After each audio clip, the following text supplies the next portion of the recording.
दोस्तों नमस्कार, स्वागत है आप सबका हमारे YouTube चैनल पर। बहुत महत्वपूर्ण वीडियो के साथ में उपस्थित हूं। चतुर श्रेणी भर्ती, जैसा कि आपको पता है, बहुत बड़ी भर्ती है। लगभग जो है 54,000 वैकेंसी, इसके अंतर्गत 25 लाख फॉर्म और कंपटीशन को देखा जाए लगभग 45 विद्यार्थी एक सीट पर कंपटीशन में हैं। और अन्य भर्तियों से तुलना करी जाए तो सबसे कम कंपटीशन इसी भर्ती में है।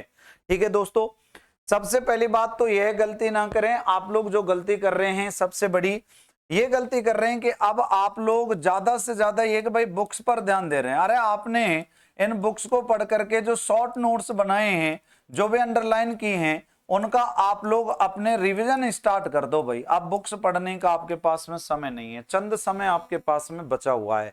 किसी विद्यार्थी का एक कमेंट आ रहा था कि सर अब अंतिम 10 से 15 दिन के अंतर्गत क्या करें।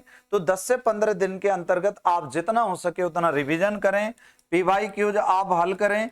इसके अलावा अगर आप कर सकते हो तो कुछ टेस्ट पेपर या एमसीक्यूज आप देख सकते हो। इसके लिए जो बेस्ट पुस्तक आती है, पुस्तकें आपको सजेस्ट मैंने किए हैं पहले ही, तो बेस्ट पुस्तकें जो आती हैं उनको मार्केट से ले सकते हो और वहां से आप अध्ययन कर सकते हो। सर यह गलती ना करें। इस पर एक और पॉइंट मैं बताना चाहूंगा।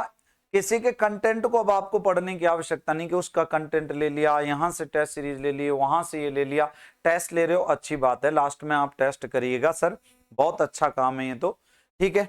दूसरा सर गलती हम करते हैं सबसे बड़ी कि हम लोग अपनी नेगेटिव मार्किंग जो है उस पर कंट्रोल नहीं कर पा रहे। नेगेटिव मार्किंग पर कंट्रोल करिए आप। नेगेटिव मार्किंग पे कैसे कंट्रोल होगा सर? गलत पर्सन करो ही मत। बेशक आपके 50 हो रहे हो, बेशक आपके 60 हो रहे हो, क्योंकि जनरली कोचिंग वालों ने क्या किया है कि आपको थोड़ी सी पेपर हार्ड बना के दिया है और वहां पर तय होगा कि पेपर कठिन आएगा कि हार्ड आएगा। अगर पेपर कठिन आया तो सीधी सी बात है उसकी मेरिट कम रहेगी, और पेपर अगर सरल आया तो सीधी सी बात है उसकी मेरिट ज्यादा रहेगी। तो आप ऐसे तनाव ना लें बिल्कुल किसी भी प्रकार का। अगर आपने तनाव ले लिया तो निश्चित तौर पर आपका जो स्कोर जितना होना था उतना स्कोर नहीं हो पाएगा।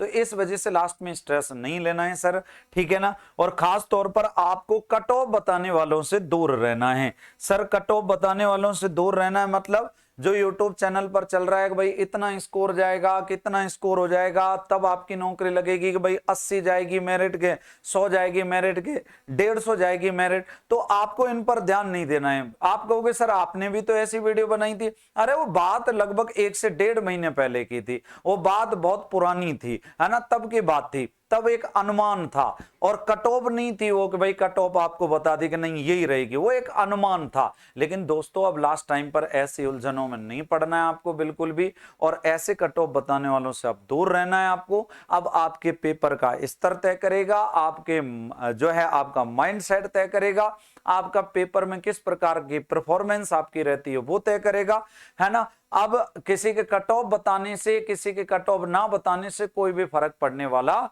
नहीं है। इस बात को विशेष से ध्यान रखेंगे आप लोग।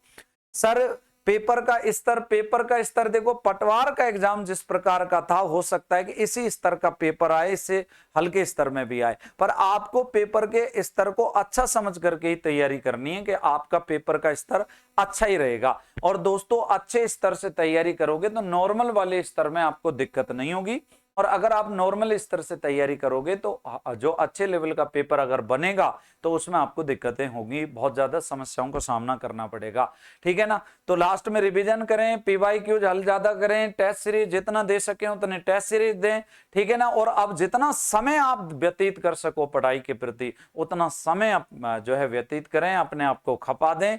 अपना पूरा जीवन इससे तय हो रहा है तो पूरे पूरे के पूरे ध्यान रखना, ध्यान को इसमें समर्पित कर दें। आप अपने आप का जो पूरा वर्चस्व है इस पर पूरा का पूरा वर्चस्व लगा दें, पूरा का पूरा ये कह सकते हैं कि पूरा का पूरा मन केंद्रित कर दें, पूरा का पूरा ध्यान केंद्रित कर दें, ठीक है, इस भर्ती पर। अगर आप इस भर्ती की तैयारी कर रहे हो तो एडमिट कार्ड के बारे में क्या कहोगे सर? तो देखो एडमिट कार्ड के बारे में तो मैं आप लोगों को यही कहूंगा कि स्पष्ट नियम के तहत एडमिट कार्ड आपके 7 से 8 दिन पहले तो आपके परीक्षा केंद्र आपके आ ही जाएंगे, परीक्षा केंद्र आपके आ जाएंगे। और एग्जाम से 3 से 4 दिन पहले, 4 दिन पहले आपके जो है आ जाएंगे एडमिट कार्ड, आपके एडमिट कार्ड आ जाएंगे। और आप लोग बिल्कुल भी तनाव ना लें, लगातार जो है 3 चीजें आपके पास में होनी चाहिए एडमिट कार्ड के लिए। सर एक तो आपको अपने मोबाइल नंबर याद होने चाहिए, एक आपको अपने रजिस्ट्रेशन नंबर याद होना चाहिए, और एक आपको डीओबी डेट ऑफ बर्थ याद होनी चाहिए। अगर ये 3 चीजें आपको याद हैं तो कहीं कोई दिक्कत इसमें आपको नहीं आने वाली है, ठीक है ना। आप ये 3 चीजें रखें। अगर आपके एसएसओ आईडी में कोई दिक्कतें आ रही हैं तो एसएसओ आईडी को बिल्कुल ओके करवा लें, ठीक है। उसका ओटीपी वगैरह जो भी चीजें हैं वो बिल्कुल क्लियर करवा लें। एक दोस्तों, आपने कोई पिछला एग्जाम नहीं दिया, जैसे बहुत सारे विद्यार्थियों ने क्या क्या था, पटवार का एग्जाम नहीं दिया, और अगर वो अब वो 4th ग्रेड का एग्जाम भी नहीं देगा तो निश्चित तौर पर ये आपके लिए खामियाजा भुगतना पड़ेगा। आपके 300-400-500 रुपए थे वो कट जाएंगे, क्योंकि ऐसा बोर्ड का नियम है, और थोड़ा सा आगे आने वाली भर्तियों में आपको समस्याओं का सामना करना पड़ सकता है। तो जिन्होंने पिछला एग्जाम नहीं दिया है, कोई भी एनी XYZ, वो 4th ग्रेड का एग्जाम दे लेना, नहीं तो आपको दुविधा हो सकती है आगे, ठीक है दोस्तों। आप लोगों को जानकारी अच्छी लगी है तो जरूर एक बार वीडियो को लाइक करना और चैनल को जरूर सब्सक्राइब करना, ताकि हमें मोटिवेशन मिलता रहे और हम आपके लिए इस प्रकार की वीडियो ला सकें। बहुत बहुत धन्यवाद। राम राम, नमस्कार, जय हिंद, जय